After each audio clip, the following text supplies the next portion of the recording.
In the world of comic books, every popular superhero has had their end of days story. Wolverine's was Old Man Logan, Spider-Man had Life Story, and the one that started it all, Batman had The Dark Knight Returns. I mean, all these characters have had multiple of these types of stories. I'm just going to talk about the most popular ones for the sake of this video. So what is Daredevil's version of The Dark Knight Returns? It's one of my favourite Daredevil stories. It's something you can read in a single sitting, and it's actually really recent. In fact, the first issue released last year in 2025. The book I'm talking about is Daredevil Cold Day in Hell by Charles Soule and Steve McNiven. So let's dive deeper into this comic book, because I want to explain why this book is so special and how it concludes Matt Murdock's story. This book is set in the distant future, but not the one you'd necessarily expect. The world is recovering from a near world-ending war.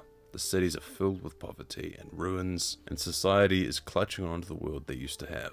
Matt Murdock, despite this, wants to see the good in people. He believes the world can and will heal once he's gone. He is focused on spreading the gospel as he's embraced the role of a priest in these dark times. He's too old for Daredevil, and his powers that he once had are gone. But in typical Murdock fashion, he still sees the good side to everything within the darkness. He believes his job on Earth at this point is to continue spreading his belief to bring comfort to others. However, everything changes when he's trapped in the middle of a huge explosion, riddled with a specific type of radiation. His abilities come back. The radiation from the explosion temporarily gives him the ability to see like he once did. Despite his body falling apart from age, he has his mind and his senses. He believes this is a mission from God, to use his gifts while he can to save a girl with unique powers, who's been kidnapped by a decomposing bullseye. This is something I've always been intrigued with. Matt Murdock finding good in anything and believing everything has a purpose. I really like how prominent Matt's faith is in this story.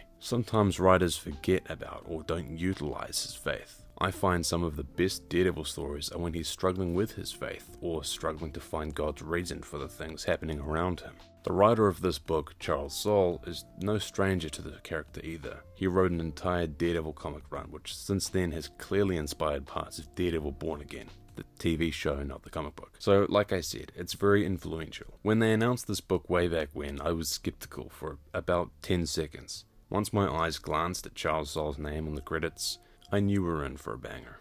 I also have to talk about the art in this book. It's definitely a unique style and very Frank Miller-esque, so take that as you will. I enjoyed the art, but at the same time I know people who didn't. Art is subjective at the end of the day, so don't let me tell you what to think about it. But what I can tell you is how cool the messages are in this book. There are no superheroes anymore. When Daredevil returns, his appearance alone brings hope to New York citizens. They get nostalgic for the old days when people dressed in bright colors and were there to protect them. His suit reflects this new era, with it being stitched together, giving the appearance of old scars. It's a sad world this story takes place in. It's not the future you want for these characters. I like that despite the world around him, Matt Murdock hasn't changed. He still believes in the good of people and wants to help others, whether he has his powers or not. I mentioned before that Matt's radar vision is only temporary, and he starts to notice it fading throughout the story.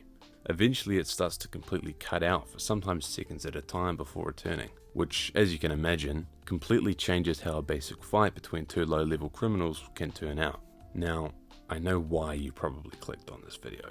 You want to know how he dies, and the answer to that, for me, isn't important. What I find interesting is why. In his last moments, Matt accepts what he believes is his purpose from God. He is an instrument to set the world on a path of healing, a path to be better. He might not be the key, like he once thought, but more so rather the fingers that turn it.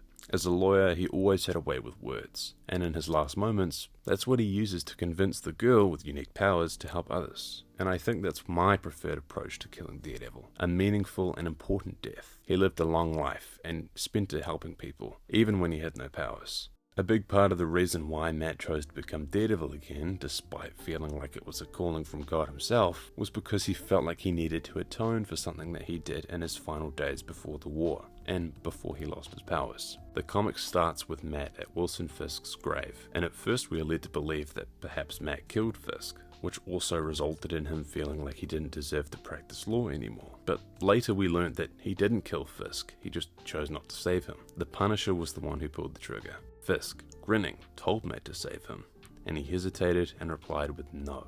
This event seems to have been a turning point for Matt. He felt he didn't deserve to practice law anymore. He could have done something to save a life and chose not to do anything about it.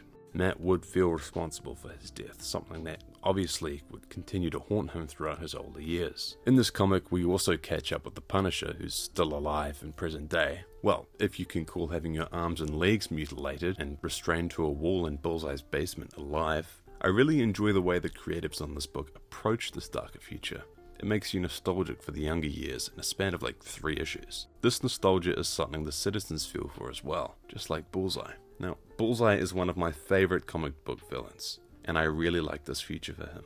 As someone whose entire villain career is built on his insane marksmanship, what better way to mess him up than give him crippling shakes in his old age? He tries to use acupuncture needles to steady himself, and that, added with his creepy old smile, really makes him look straight out of a horror film. I like the interesting ways the characters age, with their abilities in some way or another being affected by it. It's interesting seeing how or if they can overcome those obstacles in aging. I wish we got more of this world. It sets up a sequel, so I hope eventually something comes from that.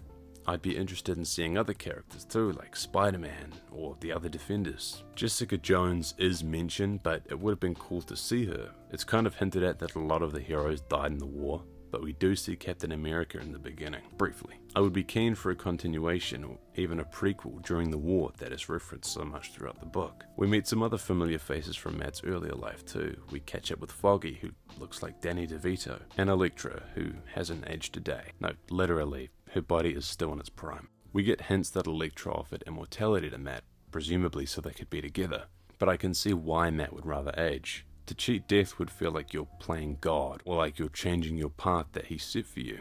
Now, I'm not necessarily a religious man, but I know Matthew is. I've been a super fan for years, and I know exactly how he should view something like this.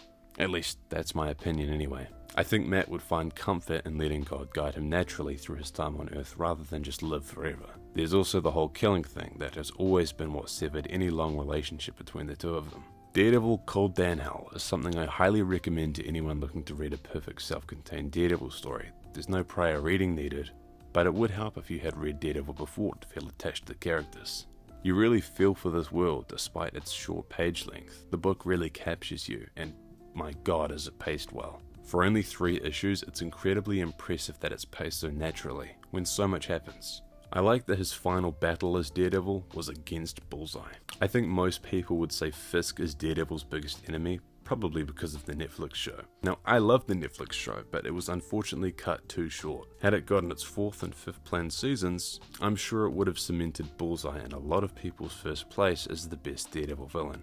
I hope in the 2nd season of Born Again, Bullseye really gets to shine. Now, to circle back to what I said at the beginning of the video, about this being Matt's Old Man Logan or his Dark Knight Returns, I actually think it's a mix of both of those stories. In Old Man Logan, the world is in ruin after a huge war, and in Batman The Dark Knight Returns, Bruce Wayne is forced to become Batman again after decades of retirement. It seems to be a clash of those 2 books, but actually good. Okay, Dark Knight Returns isn't that bad, but for me, Old Man Logan was just too much. I think the Hulk and She-Hulk thing is enough to explain why that story is kinda dog shit. I will say the actual Old Man Logan runs sound pretty good, but that is different from the standalone story I'm talking about. You know, the one that's unfortunately more popular. Another story I think does a good job of being a send-off for a hero was Death of Wolverine, also written by Charles Soule. What is it with him killing off my favorite characters? Anyway, that's kind of all I have to talk about on this video. I highly recommend going to read it yourself, and I'd love to hear your thoughts on Daredevil Cold Dan Hell. Thanks for watching, see ya.